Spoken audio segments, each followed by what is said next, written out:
Hello students, welcome in today's maths class. So far now in this chapter, we have discussed ordered pair, Cartesian product and the concept of relations, and NCERT exercise 2.1 and 2.2 also have been solved. But today the most important and the most essential concept, that is functions, we will try to grasp the concept, and I will just explain. So listen, and I assure you that if you be with me, then every concept will be very much clear to you. Okay? So what is functions? देखो functions को समझने के लिए, जैसे मान लो अगर हम लोग ये कहें कि इसको एक एग्जांपल से समझते हैं कि आपको ऑर्डर पेयर, कार्टेशियन प्रोडक्ट और रिलेशंस का कॉन्सेप्ट अच्छे से हो गया है, क्योंकि आप 2 एक्सरसाइज भी कर चुके हैं.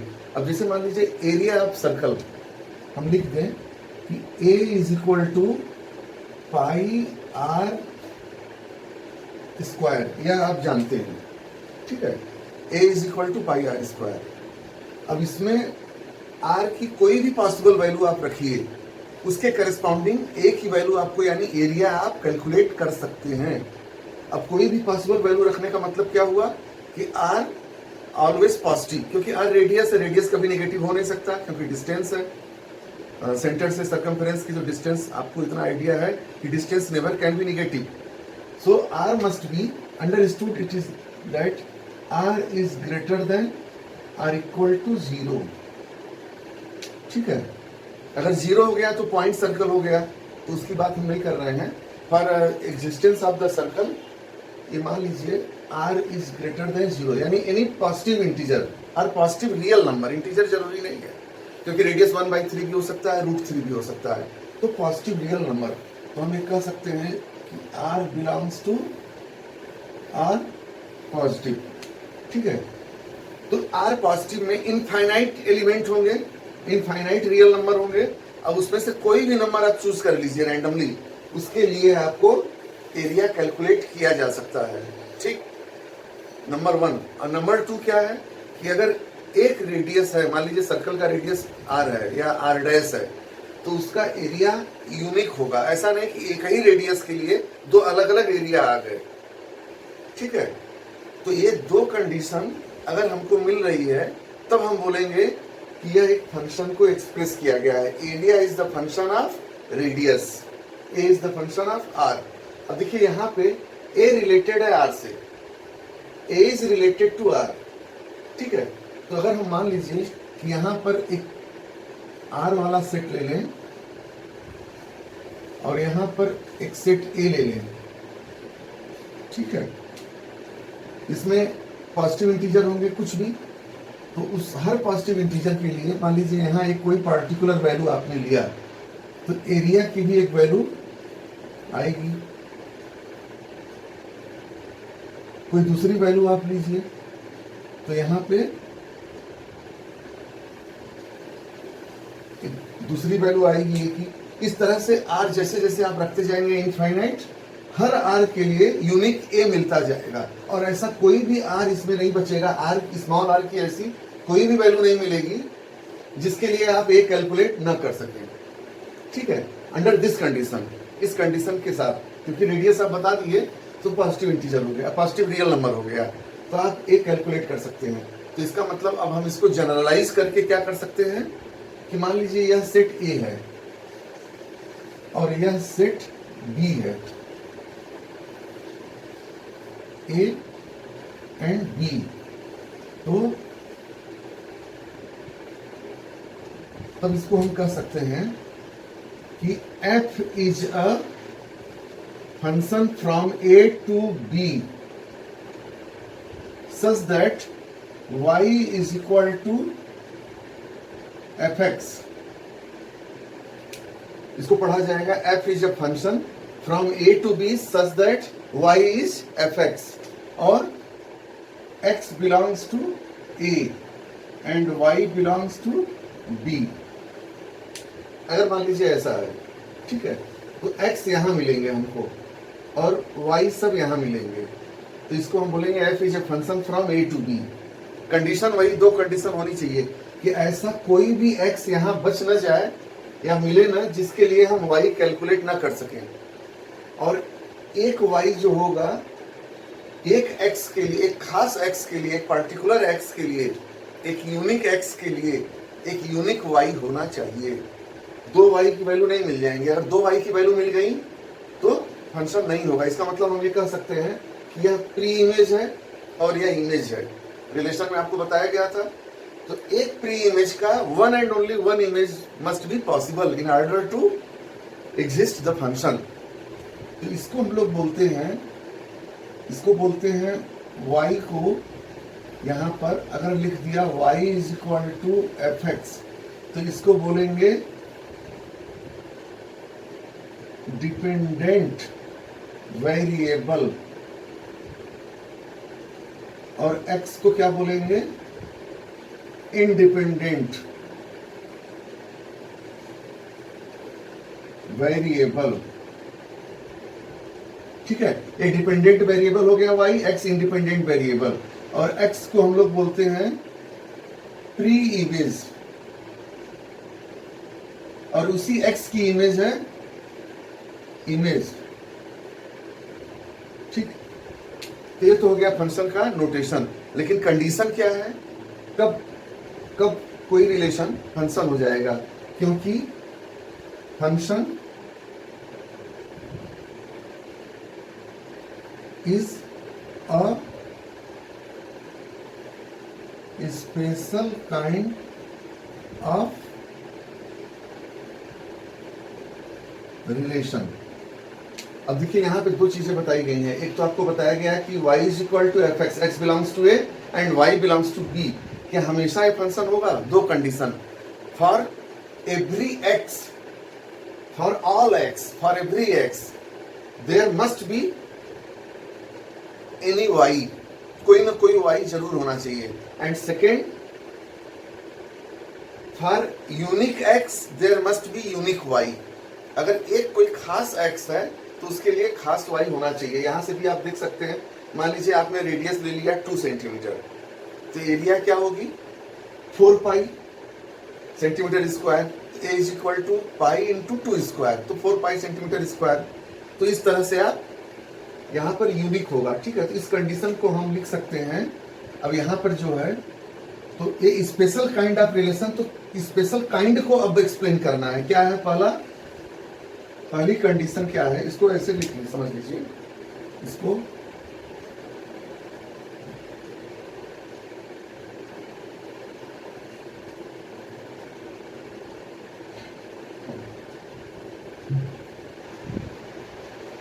यहां से first, for every x there must be a y। Second, देखिए जब आपने ये बोल दिया कि हर x के लिए एक y होना चाहिए, यानी कोई x बचा ही नहीं, सबके लिए कोई ना कोई y है। Second, unique x must have a unique y। मतलब a में अगर x है तो उस एक x के लिए केवल एक y होगा। अब इसको जरा इसको प्रैक्टिकली समझिए कि जैसे मान लीजिए यहाँ a है और यहाँ b है, यहाँ 1 2 3 और यहाँ x, और इसको a b c, और यहाँ a ले लीजिए 1 2 3 और यहाँ b, a b c, और यहाँ फिर a ले लीजिए 1 2 3 और यहाँ भी b ले लीजिए a b c।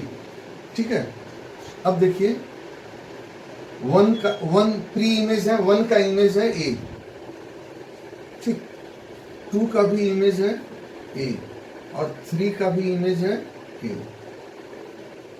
और यहां पर 1 का इमेज है A, 2 का इमेज है B, और 3 का इमेज है C।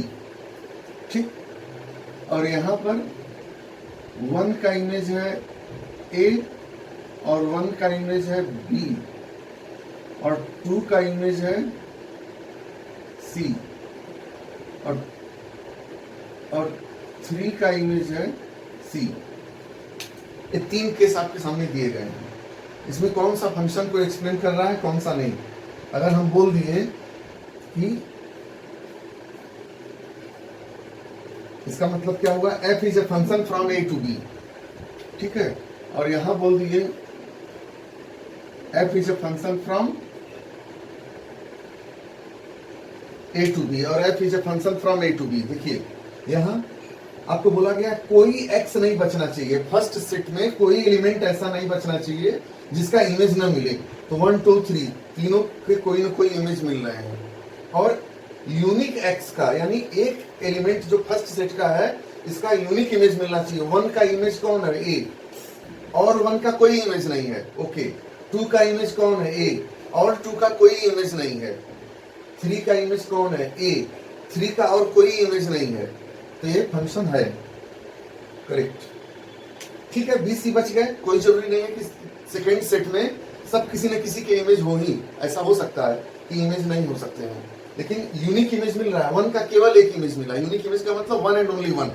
2 का केवल एक इमेज मिला, 3 का केवल एक इमेज मिला, और यहाँ कोई बच भी नहीं रहा है, तो फंक्शन हो गया। यही जो दोनों कंडीशन बताई गई है।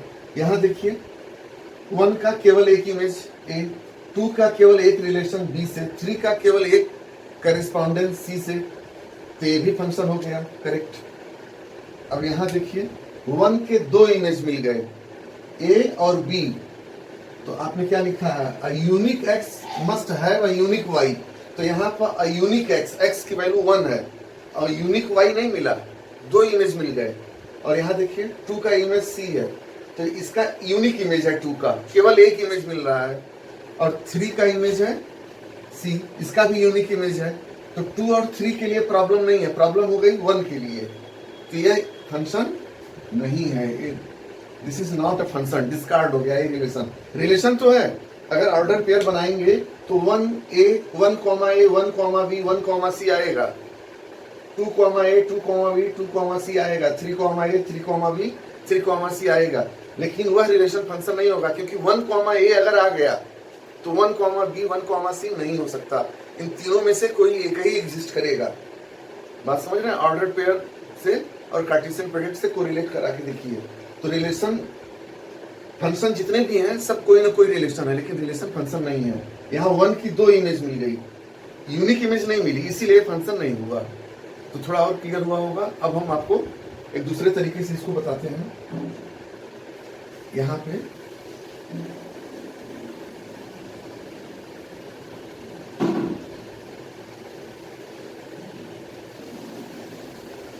देखिए, इसमें आपने लिखा है, इसको थोड़ा और इसको अलग तरीके से समझते हैं।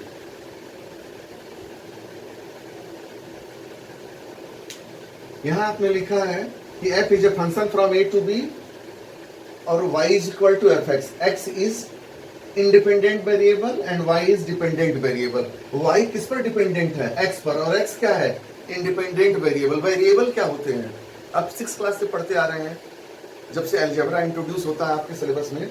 वेरिएबल पूरा अलजेब्रा और इनफैक्ट पूरी मैथ वेरिएबल पे ही है। Variable means anything which can very.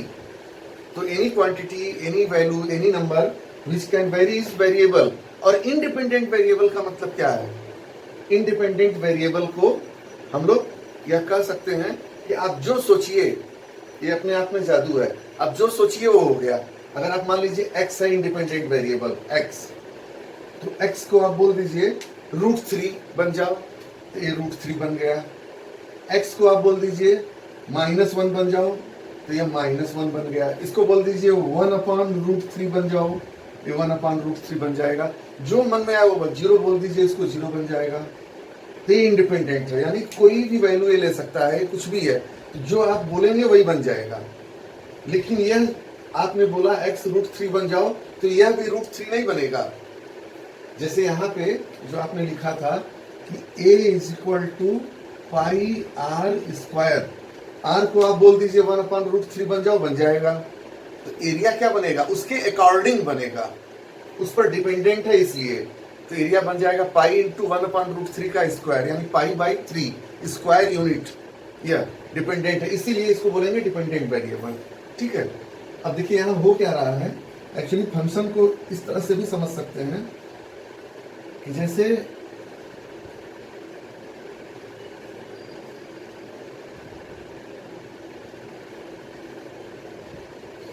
ये हमारा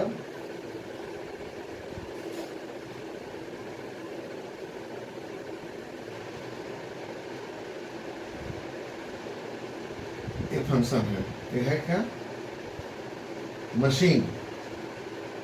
मशीन में क्या होता है, अगर किसी प्रोडक्शन हाउस में कुछ इनपुट जा रहा है मशीन से तो कुछ प्रोडक्ट निकलेगा। तो इनपुट, और यहां मशीन में गया इनपुट, आउटपुट मिल गया। अब जैसे इनपुट अगर मान लीजिए यहां पर स्मॉल r था, इनपुट आपके पास रॉ मटेरियल बहुत है, इस मशीन में डाल सकते हैं। और मशीन क्या है, FR, और यह है पाई r स्क्वायर। तो आउटपुट क्या निकला, आउटपुट निकल जाएगा एरिया, यह आउटपुट है। ये तो मैथमेटिकल हो गया। अपने प्रैक्टिकल लाइफ में भी इसीलिए फंक्शन को आप मशीन की तरह समझ सकते हैं। अपने प्रैक्टिकल लाइफ में आप देखिए, जो गन्ने का रस होता है बहुत चाव से लोग पीते हैं, तो यहाँ मशीन में आपने शुगर केन गन्ना को डाला, मशीन में क्रश करके जूस बना दिया। ठीक है, तो इस तरह से हो गया। आप R डाले तो यहाँ ये बन गया। तो इसका मतलब आपको इंडिपेंडेंट वेरिएबल, तो अब आप यह कह सकते हैं कि फंक्शन क्या है, function is a relation between independent variable and dependent variable. एक डिफिनेशन यह भी हो गई फंक्शन की। तो फंक्शन को बहुत तरीके से आप डिफाइन कर सकते हैं। Function is a relation between independent variable and dependent variable under these two conditions. ये दो कंडीशन होनी चाहिए सेटिस्फाइड, तब हम कंडीशन बोलेंगे, क्योंकि रिलेशन तो हो सकता है कुछ भी। ठीक है, लेकिन फंक्शन के लिए ये दो कंडीशन होनी चाहिए। जैसे आप कार्टेशियन प्रोडक्ट निकालते थे, तो कार्टेशियन प्रोडक्ट में ऑल पॉसिबल ऑर्डर्ड पेयर आप लिखते थे, और उन ऑल पॉसिबल ऑर्डर्ड पेयर का कोई सबसेट एक रिलेशन होता था, क्योंकि उस रिलेशन को आप डिफाइन करते थे। कैसे पहली एंट्री और दूसरी एंट्री के बीच में क्या रिश्ता है, क्या रिलेशन है, उसको आप डिफाइन करते थे। मैंने आपको बताया था कि अगर हम लोग डिफाइन नहीं कर पा रहे हैं तो हमारी कमी है, आपकी कमी है, लेकिन इसके बावजूद वह रिलेशन है। तो हमसे पूछा जाएगा क्या रिलेशन है, तो हाँ है, भले हम रिलेशन एस्टेब्लिश नहीं कर पा रहे हैं। किस क्राइटेरिया पे हमने कह दिया रिलेशन है, केवल इस क्राइटेरिया पे कि that set must be a subset of Cartesian product. तो उसी तरह से फंक्शन को भी एक रिलेशन का सबसेट होना चाहिए। ठीक है, अब इसमें देखिए, इसको जरा और आप इसमें समझ लीजिए।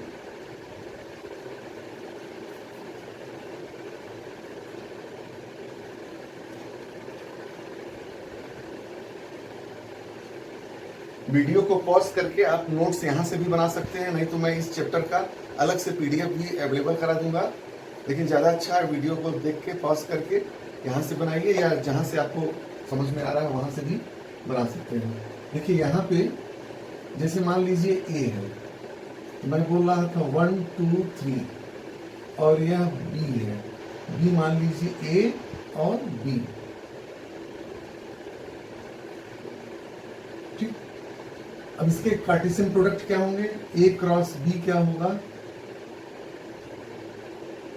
All ordered pair.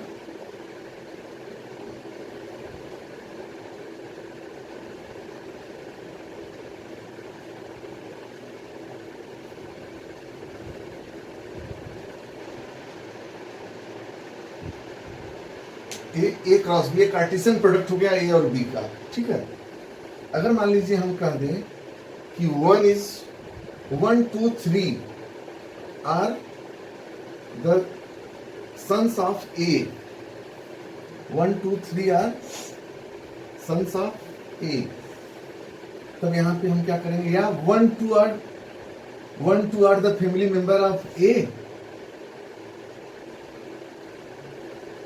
And 3 is the family member of B. मान लीजिए हमने कह दिया 1 is the family member of 1 and 2 are the family members of A and 3 is the family member of B। इसको अच्छे से समझ लीजिए क्योंकि बिल्कुल स्टार्टिंग से मैं सब इंटर रिलेट करके बताऊंगा। कार्टेशियन प्रोडक्ट, ऑर्डर्ड पेयर आपने लिख लिया, ये 3 है 2 है तो 6 ऑर्डर पेयर होंगे, इसमें कोई प्रॉब्लम नहीं है। There are 6 order pair.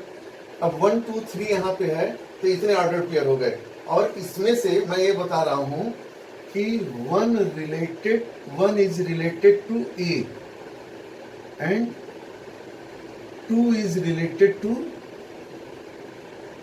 also A, also 2 is related to A and 3 is related to B। क्या रिलेशन है कि 1 and 2 are the family members of A and 3 is the family member of B। यह relation है, ये आपको बताया गया है, ठीक है। अब इसमें रिलेशन सेट क्या होगा, रिलेशन सेट आपको बताया गया किसी A क्रॉस B का कोई ना कोई सबसेट होगा। तो जो बड़ा से बड़ा सेट हो सकता है वह खुद A क्रॉस B हो सकता है, because every set is the subset of itself. तो R is equal to A cross B हो सकता है, ठीक। लेकिन यहाँ पे इस डिफिनेशन में क्या होगा रिलेशन, इस डिफिनेशन में रिलेशन हो जाएगा R is equal to 1 A 2 A and 3 B। ये रिलेशन हुआ क्योंकि आपने डिफाइन कर दिया है कि 1 2 are the family member of A and 3 is the family member of B. यहाँ पर आपने बता दिया रिलेशन, ठीक। अब बताइए कि फंक्शन ए है क्या, ये फंक्शन को डिफाइन किया गया है क्या। अगर हमने बोल दें कि f is a function from A to B, is this correct. तो यहां पर देखेंगे 1 का यूनिक, 1 का केवल एक रिश्ता है ए से, करेक्ट। 2 का केवल यूनिक रिलेशन है ए से, 3 का भी यूनिक रिलेशन है बी से, और 1 2 3 में ऐसा कोई नहीं मिला जिसका कोई ना कोई यहाँ से मैपिंग मिले या कोई रिलेशन मिले या कोई करेस्पॉन्डेंस मिले यहाँ से। तो ये फंक्शन भी है, तो इसको हम कह सकते हैं कि यहाँ पे f is equal to r, क्योंकि हमारी दोनों कंडीशन जो बताई गई थी शुरू में वो दोनों कंडीशन को सेटिस्फाई कर रहा है। लेकिन मान लीजिए अगर ऐसा बता दिया जाता कि 1 इज द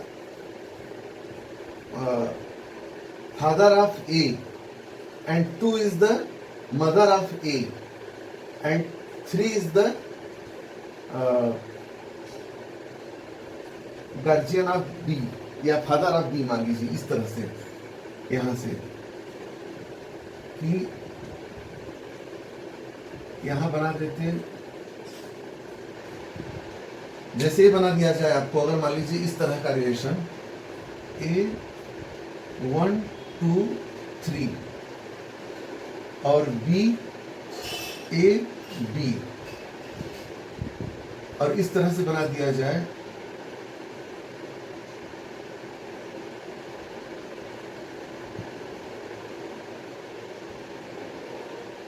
ठीक है, यहां पे कि 1 is A is the father of 1 and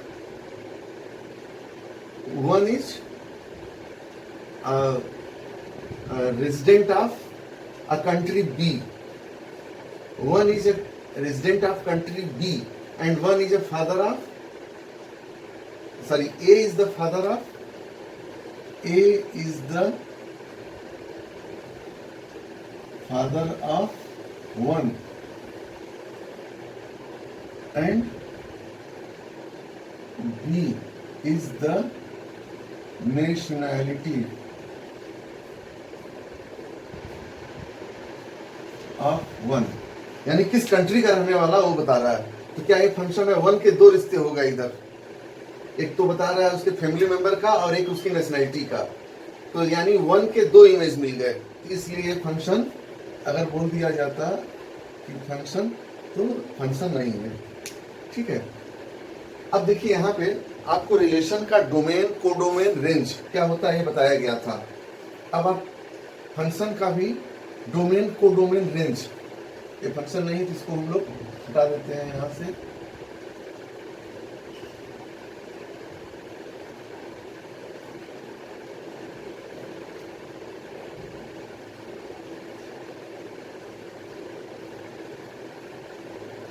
अब यहाँ पे f is equal to R, क्योंकि हमारी दोनों कंडीशन, मान लीजिए अगर ऐसी सिचुएशन होती ए और बी, यहाँ 1 2 3 और ए बी सी, और 1 का यूनिक इमेज ए, 2 का यूनिक इमेज ए और 3 का यूनिक इमेज सी, क्या ये फंक्शन होता? यहाँ तीन सारे एलिमेंट के कोई ना कोई इमेज मिल रहा है और सबका केवल एक इमेज मिल रहा है। 1 का केवल एक इमेज ए, 2 का केवल एक इमेज ए, 3 का केवल एक इमेज सी। इधर बच गया, उससे कोई फर्क नहीं है, ठीक है। अब यहाँ पे देखिए आपको बताना है domain and codomain and range. तो तीन टर्म है, इसको हम दो तरीके से देखेंगे। दो तरह के प्रॉब्लम आते हैं। एक तो जैसे यहाँ बता दिया गया है, क्या यहाँ बता दिया गया कि f is a function from a to b, यह आपको बता दिया गया है। और बोल रहा है इसमें, पहले इस केस में देखिए डोमेन, कोडोमेन और रेंज बताइए। तो इसका डोमेन क्या होगा? डोमेन इज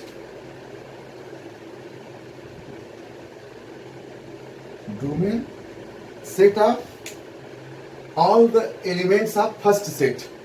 अगर फंक्शन है तभी आप उसका डोमेन बता रहे हैं, रिलेशन की बात तो हो नहीं रही है। तो डोमेन क्या होगा? सेट ऑफ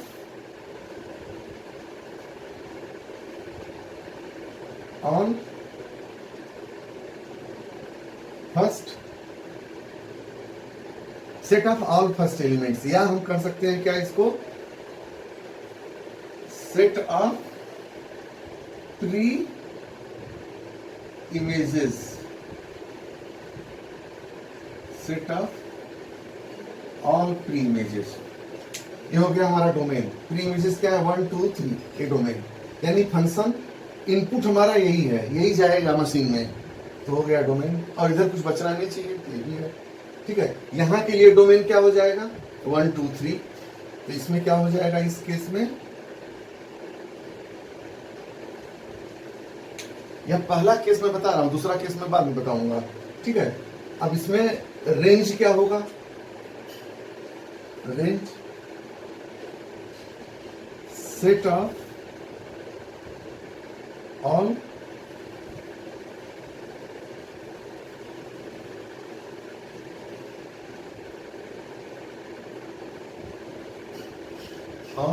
सेकेंड एलिमेंट्स भी बोल सकते हैं, ऑल सेकेंड एलिमेंट्स, या all the elements of second set. तो ये सेकेंड सेट यहाँ पे तो कहना ठीक है, लेकिन यहाँ पे कहना ठीक नहीं है। Set of all second elements, या इसको बोल सकते हैं set of all images. Set of all images बिल्कुल एब्सोल्यूट है और set of all pre images बिल्कुल एब्सोल्यूट है, इसमें कोई कंफ्यूजन नहीं है। जितने इमेज होंगे उनका सेट बना दीजिए। यहाँ इमेज कौन है? ए और बी। तो यह हो गया हमारा रेंज, ठीक। और यहाँ पे रेंज क्या होगा? आप लिख रहे हैं ऑल इमेजेस, तो ए और सी, तो इस सेकेंड वाले के लिए हो जाएगा, और फर्स्ट वाले में तो ये हो गया।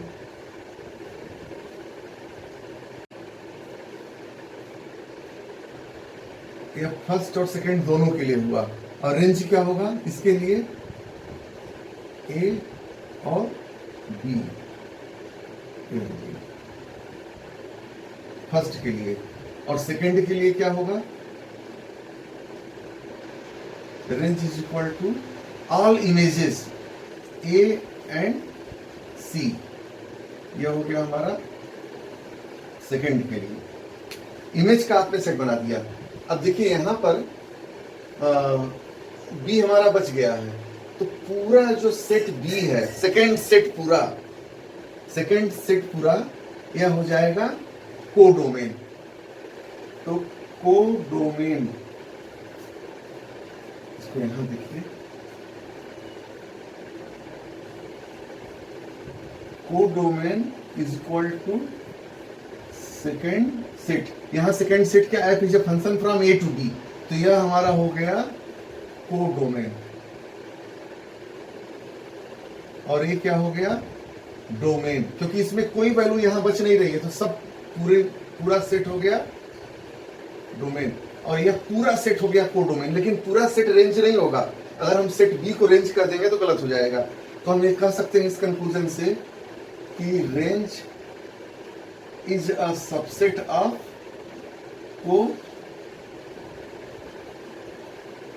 Range is a subset of codomain, क्योंकि रेंज है देखिए एसी, और AC is the subset of ABC. ठीक है, अब इसमें दूसरे तरीके से रेंज कोडोमेन डोमेन कैसे निकालते हैं, ये हम अगले वीडियो में बताएंगे, क्योंकि वीडियो काफी लंबा हो रहा है। और जो आपको बताया गया था कि फंक्शन से एक मशीन है, उससे भी रिलेटेड कुछ और कॉन्सेप्ट सेकेंड वीडियो में। ठीक है, इस वीडियो में इतना ही, दैट्स ऑल।